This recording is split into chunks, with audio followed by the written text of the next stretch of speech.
महाराणा प्रताप यांच्या 483व्या जयंतीनिमित्त झालेला हा कार्यक्रम खरंच नेक्स्ट लेवल होता. जबरदस्त परफॉर्मन्स, उत्साहाने भरलेली गर्दी आणि एक वेगळीच ऊर्जा पाहायला मिळाली. हे सगळं कसं होतं ते पाहण्यासाठी हा व्लॉग शेवटपर्यंत नक्की बघा. तर मित्रांनो, स्वागत आहे तुमच्या माझ्या न्यू व्लॉग मध्ये, एकदम तडकता फडकता व्लॉग मध्ये. आज मी तुमच्यासाठी घेऊन आलेलो आहे महाराणा प्रताप यांची जयंती निमित्त. तुम्हाला आज दाखवणार आहे की राजपूत समाजामध्ये कसं साजरा होतो. तर चला, मी जास्त बोलत नाही, तुम्हाला दाखवतोच.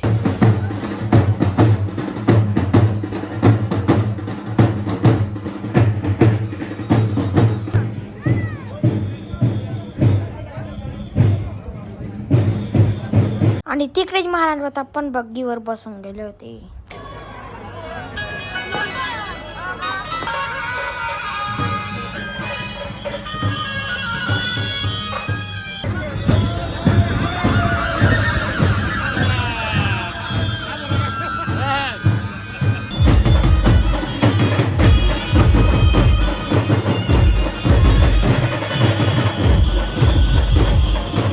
हा दिव्य परफॉर्मन्स बघून असं वाटत होता की मी डायरेक्ट सर्कस मध्ये येऊन लागलेलो आहे. आणि परफॉर्मन्स पाहायला गेल्यानंतर डायरेक्ट चाललो गेलो पुढे.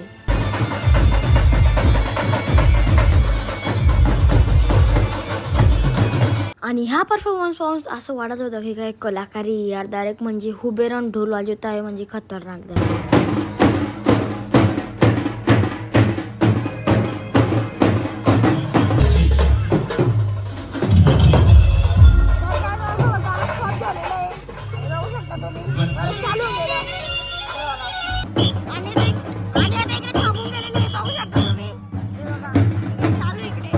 आणि तिकडे जबरदस्त परफॉर्मन्स होणार होता म्हणून तिकडे थांबलो होते 2 मिनिटासाठी. तर बघा आता तो परफॉर्मन्स पण.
भाई, काय उभे राहायची स्टाईल आहे यार, एक नंबर. डायरेक्ट बघू शकता तुम्ही कसं उभा राहिलेला आहे यार तो मुलगा, खतरनाक.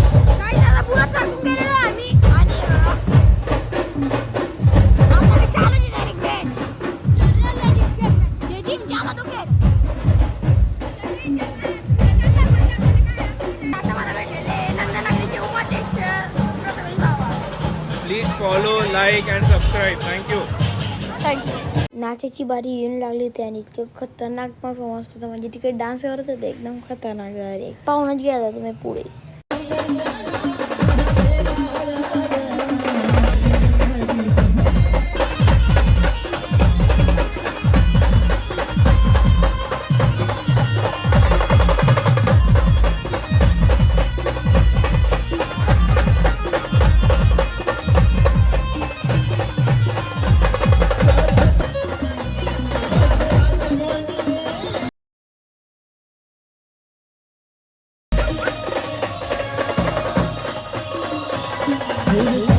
तर आता तिकडे बँड येतोय आणि हे बघा आम्ही इकडे उभे बघा. इकडे पुतळ्याकडे म्हणजे इकडे येणारी, इकडे आरती वगैरे होईल, बँड बिंड वाजेल. आणि बघा इकडे नाश्याला पण लागून गेलेले. तर आता येऊन लागलेले बघू शकतो मी या ठिकाणी. हे बघा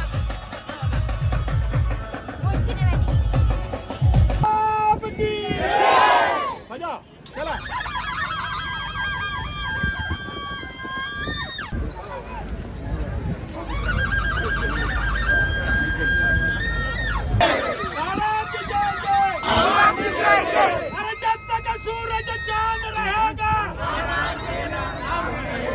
जब तक सूरज चांद रहेगा, बोला महाराणा प्रताप की जय।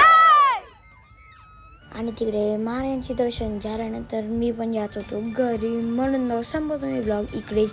तर आय होप तुम्हाला आजचा ब्लॉग आवडला असेल तर नक्की लाईक करा, चॅनलवर नवीन असाल सबस्क्राईब करा. भेटतो नेक्स्ट ब्लॉगमध्ये. Thank you so much for watching blog. Bye.